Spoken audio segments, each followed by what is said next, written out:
오늘 이 시간 하나님께서 우리에게 주시는 말씀은 골로새서 1장 24절에서 29절까지 말씀입니다. 골로새서 1장 24절에서 29절의 말씀입니다.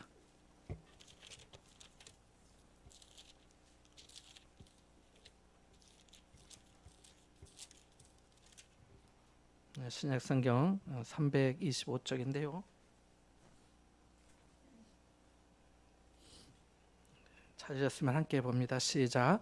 나는 이제 너희를 위하여 받는 괴로움을 기뻐하고 그리스도의 남은 고난을 그의 몸된 교회를 위하여 내 육체에 채우노라. 내가 교회의 일꾼 된 것은 하나님이 너희를 위하여 내게 주신 직분을 따라 하나님의 말씀을 이루려 함이니라.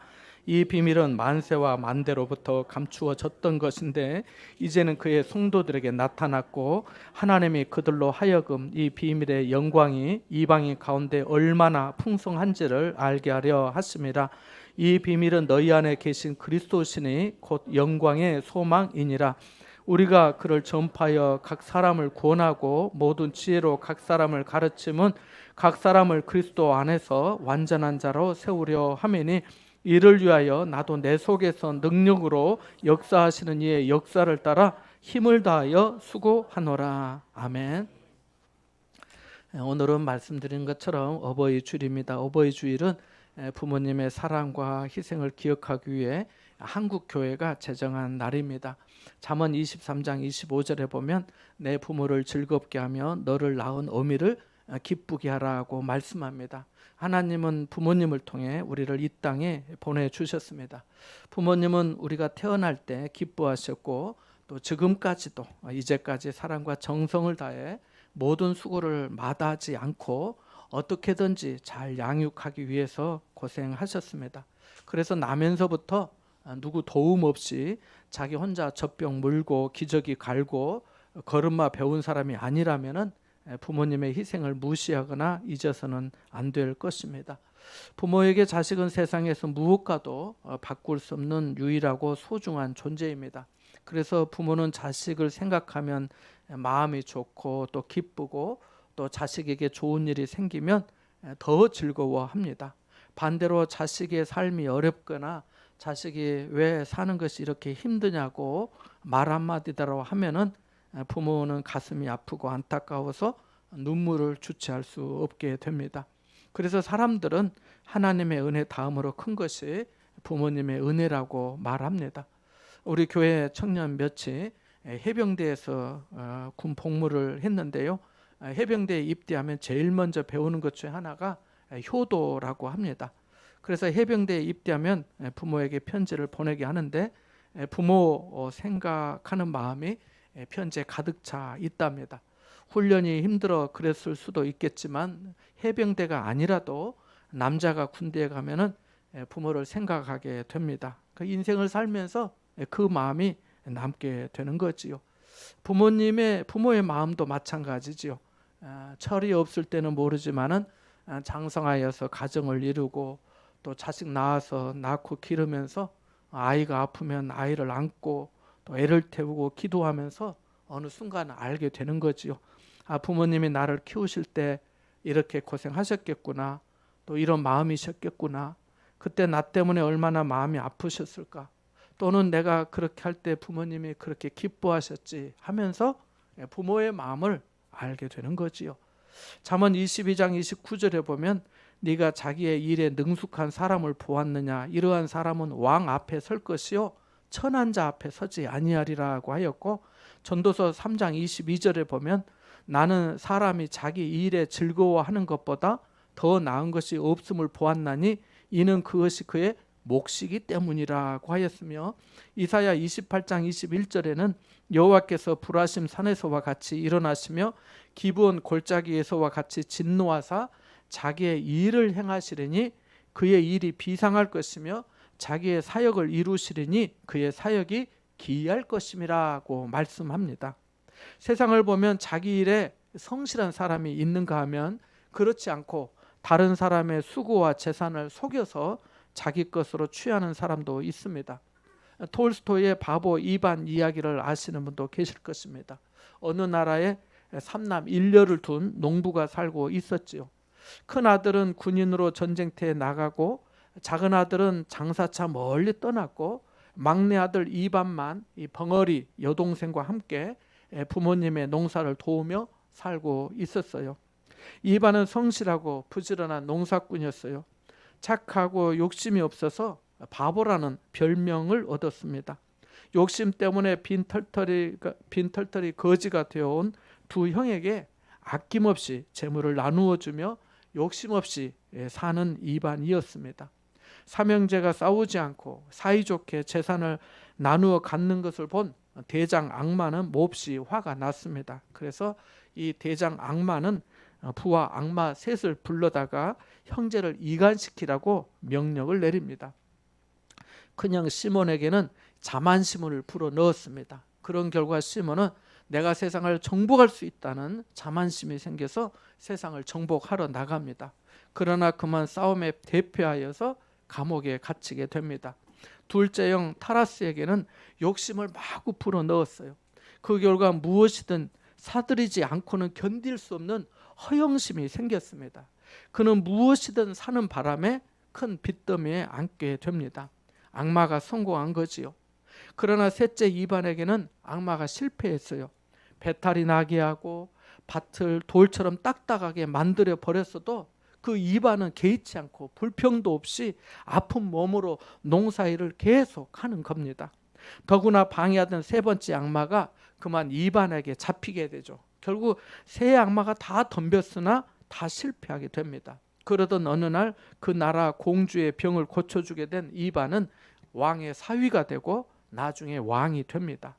마음씨 착한 이반은 왕이 되어서도 욕심을 부릴 줄 몰랐어요. 화려한 왕복을 벗어버리고 낡은 작업복을 입고 전과 똑같이 농사일을 열심히 하는 겁니다. 왕이 그러니 왕비도 농사일을 하게 되었습니다. 왕이 그러니 백성들도 농사일에 충실하게 되었습니다. 물론 스스로 똑똑하다고 생각하는 사람들은 이반을 바보라고 생각하여 다른 나라로 다 떠나고 왕과 같이 욕심 없이 농사일에 충실하는 백성들만 남게 되었던 거지요. 한편 대장 악마는 이 모든 사실을 알고 바보 이반을 어떻게든지 넘어뜨리려고 합니다. 전쟁으로 부추겨도 보고 제물로도 유혹했지만은 바보 이반은 넘어가지 않았습니다. 결국 대장 악마도 자멸하고 맙니다. 성실하고 정직했던 이반의 나라는 태평성대를 이루었고 떠났던 사람들도 하나둘씩 다시 돌아왔으며 두 형네도 이반이 따뜻하게 받아주어서 행복하게 살았다는 이야기가 바보 이반의 이야기입니다. 이 톨스토이는 1860년대 초에 국민들의 교육에 힘을 썼다고 합니다. 그것이 자기 일이라고 생각했어요. 학교를 세우고 잡지도 만들고 농촌의 아이들을 직접 가르치기도 하였습니다. 당시 아이들을 교육하는 데 있어서 이 어린 아이들이 읽을 만한 마땅한 책이 없는 게 가장 큰 문제였답니다. 그래서 이 톨스토이는 옛날부터 전해 내려오는 좋은 이야기, 누구나 들으면 이야기가 쉽고 올바른 삶으로 인도하고 세상 모든 사람에게도 도움이 되는 그런 이야기를 책으로 만들어 아이들이 읽게 했다고 합니다. 그는 자기 일이 무엇인지 알았던 거지요. 여러분, 삶의 의미와 목적을 찾은 사람이 누구이겠습니까? 자신이 해야 할 일이 무엇인지 발견한 사람 아니겠습니까? 자신이 해야 될 일을 발견하고 그 일을 즐거움과 감사함으로 한다면 그 사람은 행복한 사람이다 라고 말할 수 있을 것입니다. 그에게서 창의성이 나타나고 많은 사람을 유익하게 할 것입니다. 이런 점은 예술가들에게서 충분히 발견이 됩니다. 노래를 좋아하는 사람은 노래를 통해 사람들에게 위로와 기쁨을 전하고요. 미술하는 사람은 미술 작품에 상상력을 얹어서 많은 사람에게 새로운 세상을 경험하도록 돕기 때문입니다. 사람이 자기 일에 대해 그것을 자기 몫이라 여기고 그 일을 가장 고상하고 가치 있게 여긴다면 그는 거기에 더 많은 시간과 정성을 쏟을 것이며 그 일을 통해 기이하고 놀라운 일을 이루게 될 것입니다. 본문의 말씀도 마찬가지입니다. 바울은 골로새 교회의 지도자 에바브라를 통해서 골로새 교회 성도들의 믿음과 그 하늘에 쌓아둔 소망과 그 성도 간의 사랑이 어떠한지를 들었습니다. 또 그들로부터 성령 안에서 이 보내준 마음도 확인했습니다. 그래서 그들을 위해 기도할 때마다 하나님께 감사가 되었습니다. 기쁘고 놀랍고 더 애틋한 마음이 생겼어요. 지난주 우리는 바울이 골로새 교회 성도들에게 예수 그리스도는 보이지 아니하는 하나님의 형상이요 모든 피조물보다 먼저 나신 이시며 모든 만물이 다 그로 말미암아 지은 바 되었고 그를 위하여 창조되었고 그가 교회의 머리이시며 그의 십자가의 피로 만물이 하나님과 화목하게 되었으며 성도들을 거룩하고 흠이 없고 책망할 것이 없는 자로 하나님 앞에 세우고자 한다는 내용을 배웠습니다. 중요한 것은 성도들이 이미 믿음에 거하고 있었지만은 그 믿음을 순전하게 꾸준히 지키는 것이 쉽지 않고 그 박해받는 그 외부의 환경도 만만치 않아서 자칫 실족하거나 거짓 교사들과 허탄한 이방 문화에 넘어질 수 있으니까 이 복음에 굳게 서 있어야 한다고 했습니다. 그래서 이렇게 말한 겁니다. 함께 우리 23절 말씀 한번 읽어보겠습니다. 1장 23절의 앞절의 말씀이죠. 오늘 본문에 같이 봅니다. 시작. 만일 너희가 믿음에 거하고 터 위에 굳게 서서 너희 들은 바 복음의 소망에서 흔들리지 아니하면 그리하리라. 이 복음은 천하 만민에게 전파된 바요 나 바울은 이 복음의 일꾼이 되었노라. 아멘.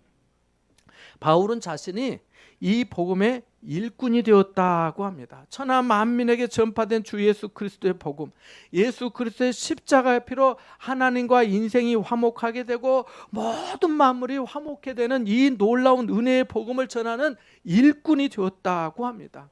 로마서 1장 16절 17절에 내가 복음을 부끄러워하지 아니하노니 이 복음은 모든 믿는 자에게 구원을 주시는 하나님의 능력이 되옵니다. 먼저는 유대인에게요 그리고 헬라인에게로다. 복음에는 하나님의 의가 나타나서 믿음으로 믿음에 이르게 하나니 기록된 바 오직 의인은 믿음으로 말미암아 살리라 함과 같으니라고 말씀한 것처럼 바울은 복음이 모든 믿는 자에게 구원을 주시는 하나님의 능력이 됨을 알았습니다. 복음이 천하 만민에게 기쁨의 좋은 소식인 것을 알았고 이 복음을 통해 사람이 흑암의 권세에서 건짐을 받아서 사랑의 아들의 나라로 옮겨지고 아들 안에서 죄사함의 속량을 받고 성령의 인치심을 받아서 하나님의 나라를 상속하게 됨을 알았습니다. 그래서 그는 복음의 일꾼으로서 자부심과 긍지가 있었습니다. 여기에 1,000원짜리 가치의 물건과 1,000만 원짜리 금이 있다고 합시다. 1,000원짜리 물건과 1,000만 원짜리 뭐가 있다고요? 금이 있다고. 보이십니까? 안 보이십니까? 믿음이 없어서 안 보이는 거예요? 믿음으로 보이면 보이는 거죠. 1,000원짜리 물건과 1,000만 원짜리 금이 있어요. 여러분 중에 만일 여러분이 둘 중에 하나를 가질 수 있다면 어느 쪽을 택하시겠습니까? 1,000원짜리도 안 보이고 1,000만 원짜리 금도 안 보이는데 어차피 안 보이는 거 그럼 뭘 택해야 되겠어요? 마음대로 하세요. 그래서 저 같으면 1,000만 원짜리 금을 택할 겁니다. 그죠? 마찬가지예요. 바울은 지금 1,000만 원짜리 금과 비교조차 할 수 없는 더 귀하고 값진 복음을 알았기 때문에 나 바울은 이 복음의 일꾼이 되었다고 한 것입니다. 가치를 확신하면 사람은 자기 일을 즐거워하고 거기에 전적으로 헌신하게 됩니다. 거리에 전기차가 많이 다닙니다. 전기차 아시죠? 전기차는 뭘로 가는 거죠? 배터리로 가는 거죠. 전기로 가는 거예요. 기름을 넣지 않고 배터리로 주행하는 차가 전기차입니다. 사실 20년 전만 해도 전기차는 이름조차 생소했습니다. 이 배터리로 휴대전화를 사용할 수 있다고 생각했지만 차까지 운전할 거라고 생각하는 사람은 많지 않았습니다. 휴대전화 배터리도 가끔 폭발한다는 뉴스가 있었는데 전기차에 배터리가 폭발한다면 그것은 심각한 문제가 될 게 뻔했거든요. 실제로 2004년과 2005년 사이에 아이폰을 만드는 그 애플이라고 하는 회사 있잖아요. 그 애플이 우리나라의 LG화학의 배터리를 쓰는 이 맥북이라고 하는 컴퓨터가 있는데 그 맥북을 시장에 내놓았다가 15만 대 이상을 이 배터리 문제 때문에 리콜하기도 했습니다. 그런데 2003년에 테슬라 자동차 회사를 설립한 일론 머스크는 이 전기차를 만들어 보기로 마음을 먹었고 이 차에 필요한 배터리를 개발하는데 그때 당시 1975년생, 그 나이 얼마 안 된 거죠. 75년생의 스탠퍼드 공대 석사 출신인 스트라우벨과 함께 일을 시작하게 됩니다.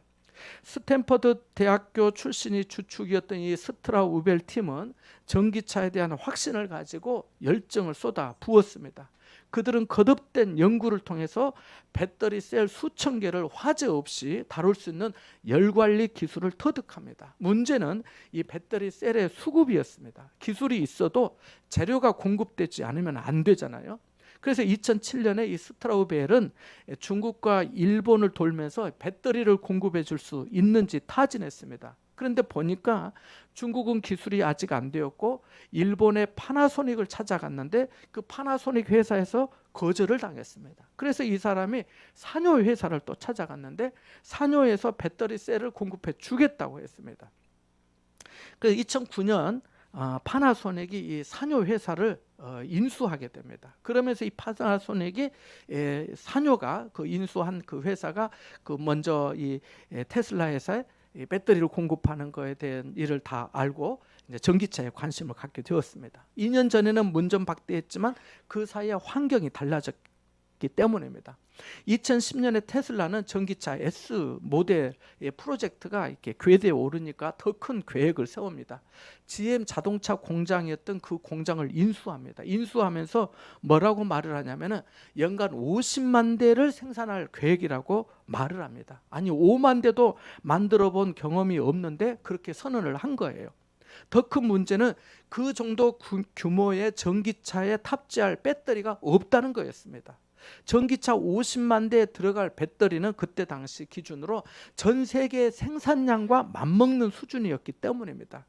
그래서 그 누구도 전기차가 현재처럼 대세가 될지 예측하지 못했습니다. 테슬라는 파나소닉과 다른 배터리 업체에 공급을 더 늘려주고 가격은 더 낮춰달라고 했습니다마는 받아들여지지 않았습니다. 그래서 테슬라는 직접 테슬라 전용 배터리 공장을 짓기로 했습니다. 그 공장 책임 시공을 아까 말씀드린 스트라우벨이 맡게 되었고 테슬라는 지금의 전기차의 대명사가 되었습니다.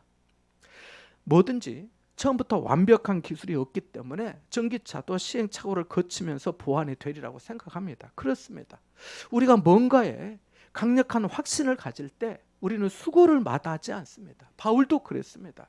그래서 바울은 내가 복음의 일꾼으로서 일꾼이 되었다고 말하면서 오늘 본문 24절에 이렇게 고백합니다. 함께 읽어보겠습니다. 24절입니다. 시작. 나는 이제 너희를 위하여 받는 괴로움을 기뻐하고 그리스도의 남은 고난을 그의 몸된 교회를 위하여 내 육체에 채우노라. 아멘. 예전에 가수 송대관 씨가 부른 해뜰 날이라는 노래가 있습니다. 어떻게 시작하죠? 아니에요. 꿈을 안고 왔단다 그렇게 시작해요. 꿈을 안고 왔단다. 내가 왔단다. 슬픔도 괴로움도 모두 비켜라. 안 되는 일 없단다. 노력하면 쨍하고 해 뜬 날 돌아온단다. 이런 가사인데요.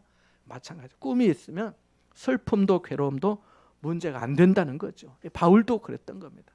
바울은 한 번도 방문해 보지 않은 골로새 교회 성도들을 생각하면 현재 자신이 감옥에 갇혀 있는 어떤 불편함과 괴로움도 아무 문제가 되지 않았습니다. 그래서 그는 괴로움을 기뻐하고 이 말이 안 되잖아요. 괴로운데 뭘 기뻐해요? 근데 괴로움을 기뻐하고 그리스도의 남은 고난을 그의 몸된 교회를 위하여 자기 육체에 채운다고 말합니다. 어떤 사람은 그리스도의 남은 고난이라고 하니까 예수님이 십자가에 달려 죽으신 대속의 죽음이 부족한 것인가? 라고 생각할 수 있는데요. 그런 뜻이 아닙니다. 만일 그렇다면 예수님은 완전한 구원자가 되실 수 없습니다. 그런 뜻이 아니고 이 말씀은 그리스도의 몸인 교회가 온전히 세워지기까지 받아야 할 고난과 어려움이 있다는 뜻입니다. 실제로 여기 쓰인 이 고난이라고 하는 그 헬라어 원어 단어는 신약 성경에서 예수님의 대속적인 죽음을 설명하면서 쓰인 적이 없습니다. 그러니까 의미가 다르다는 거예요. 그러니까 이 말씀은 예수님의 대속적 고난이 부족해서 내가 그 고난을 더 보충한다는 그런 뜻이 아니라 복음 전파에 있어서 만나는 필연적인 고난을 의미합니다. 또 생각해 보십시오.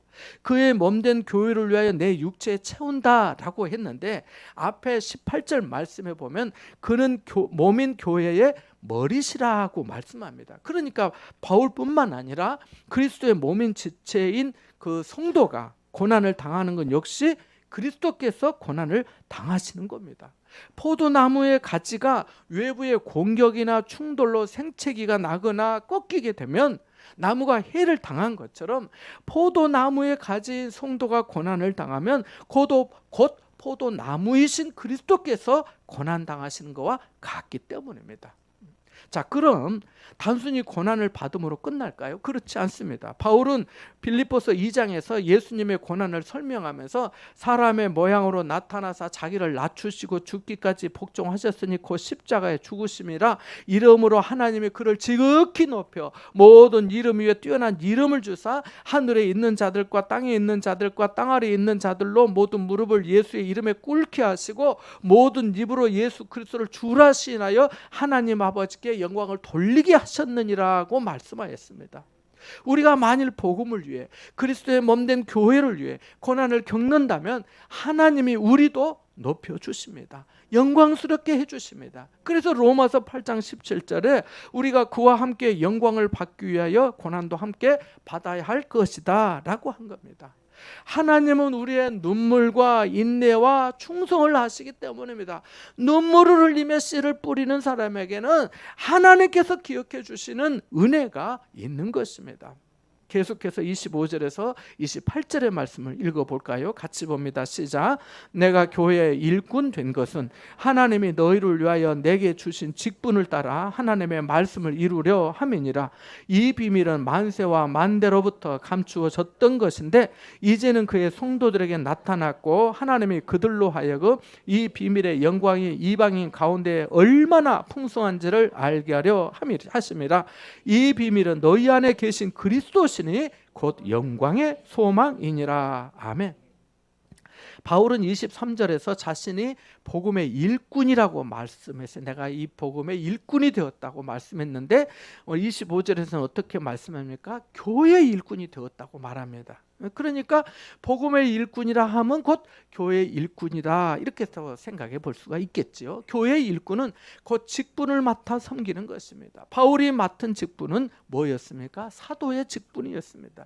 그래서 내게 주신 직분을 따라 하나님의 말씀을 이루려 함이라고 한 것입니다. 이 부분이 세번역 성경에는 내게 맡기신 사명을 따라 교회의 일꾼이 되었다고 번역이 되어 있습니다.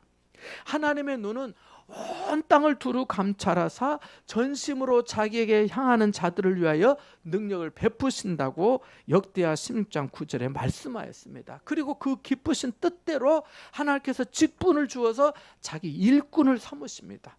일꾼은 말꾼이 되어서는 안 되고 말 그대로 일하는 뭐가 되어야 될까요? 일꾼이 되어야 합니다. 뒤로 빼는 일꾼도 주님은 기뻐하지 않으십니다. 직분은 곧 사명이기 때문입니다.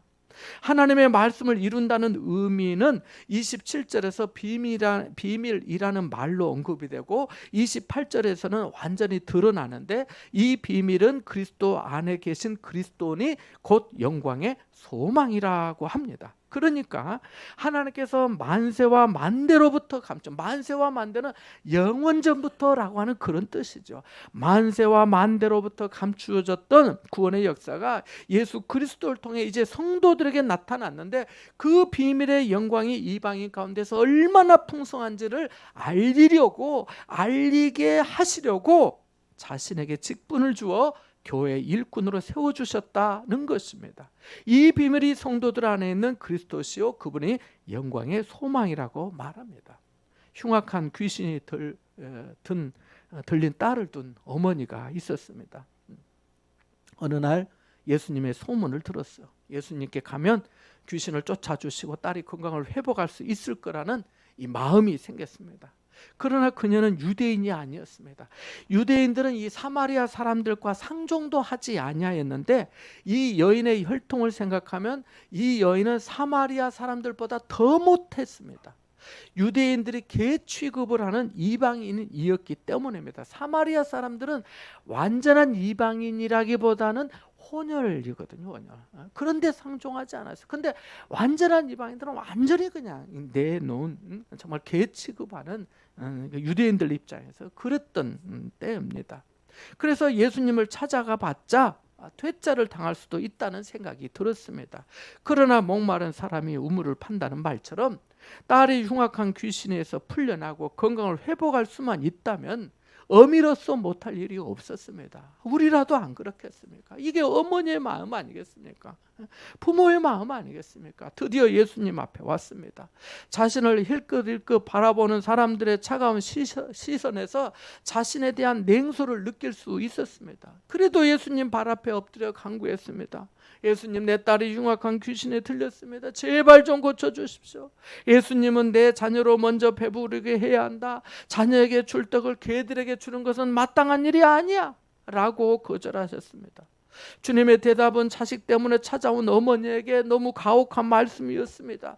자기의 목숨을 많은 사람의 대속물로 주려고 오셨다고 하는 그 주님의 말씀에 비춰보면 어떻게 주님이 이렇게 말씀하실 수 있을까 도저히 믿기지 않고 아주 냉정하고 비수처럼 꽂히는 말씀이었습니다. 그럼에도 불구하고 어머니는 다시 말했습니다. 주님 옳습니다. 하지만 상 아래 개들도 아이들이 먹던 무스러기를 먹습니다. 그녀는 현명하였습니다. 주님은 그 믿음의 고백을 보시고 딸에게서 귀신을 쫓아주셨습니다. 예수 그리스도를 통한 하나님의 구원의 역사, 그 비밀의 영광이 이방인인 여인의 가정에서 놀랍고 풍성하게 나타난 것이지요. 하나님의 구원하심에는 혈통에 제한이 없기 때문입니다. 복음은 모든 믿는 자에게 구원을 주시는 하나님의 능력이기 때문입니다. 그 모녀의 가정에서 그리스도는 영광의 소망이 되었습니다. 그리스도는 지금도 우리 안에 동일하게 역사하시는 줄 믿습니다. 회전하는 그림자도 없으시고 그 비밀의 영광이 얼마나 풍성하고 놀라운지를 우리에게 보여주십니다. 이제 28절과 29절의 말씀을 한 번 더 읽어보겠습니다. 같이 봅니다. 시작.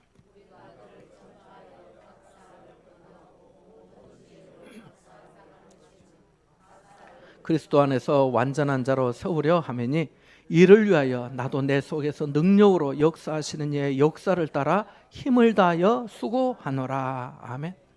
바울은 영광의 소망이신 그리스도를 전함에 있어 사역의 방법과 목적을 말합니다. 이 두 구절에서 적어도 우리는 두 가지 중요한 교훈을 배우게 됩니다. 첫째로 신앙생활에는 가르침과 교정이 필요하다는 것입니다. 여기 보니까 각 사람을 권하고 모든 지혜로 각 사람을 가르치면 각 사람을 그리스도 안에서 완전한 자로 세우려 함이라고 말씀하고 있기 때문입니다. 여기 각 사람이라고 하는 것은 이 성도들마다 신앙적인 배경과 이해가 다르고 그 성숙도가 다르기 때문입니다. 그래서 1:1 제자 양육 성경 공부와 같은 과정을 통해서 구원에 대한 이해와 성경은 무엇인지, 기도는 어떻게 해야 하는지, 교회를 어떻게 섬겨야 하는지, 선교적인 삶을 어떻게 살아야 하는지, 신앙생활에 어떤 시험이 있는지, 그럴 때 또 어떻게 극복해야 하는지, 그런 부족한 부분을 채우고 교정을 받아야 하는 것입니다. 둘째로 주의 일을 할 때 하나님의 도움을 힘입어 최선을 다하는 것입니다.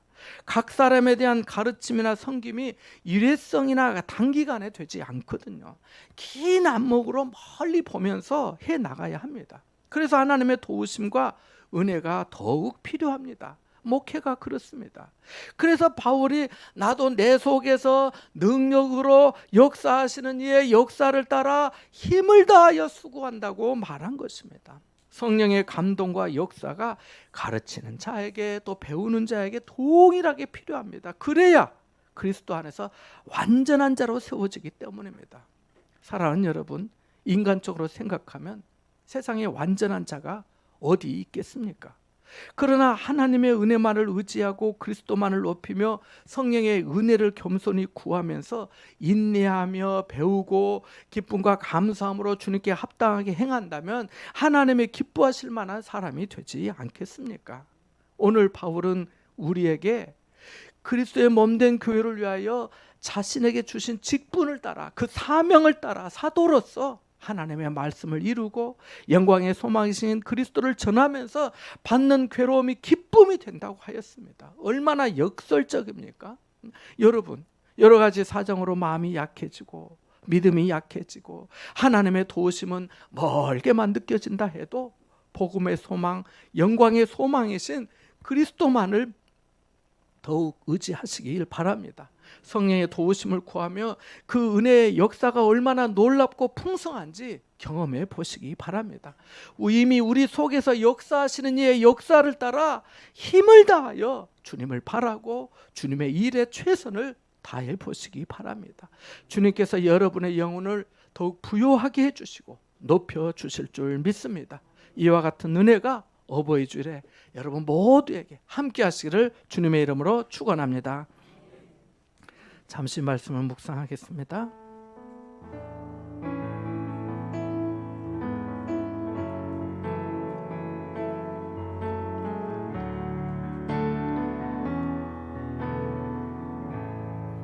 하나님 아버지, 우리에게 복음의 은혜를 주시고 영광의 소망이신 그리스도를 더욱 의지하게 하심에 감사를 드립니다. 사명을 따라 직분을 따라 교회 일꾼으로 세워주신 그 직분을 잘 감당하게 하시고 권면과 교정을 받으며 그리스도 안에서 완전한 자로 세워지게 하여 주옵소서. 우리 속에서 역사하시는 이의 역사를 따라 힘을 다하여 주님의 일에 참여하게 하옵소서. 예수 그리스도 이름으로 기도하옵나이다. 아멘.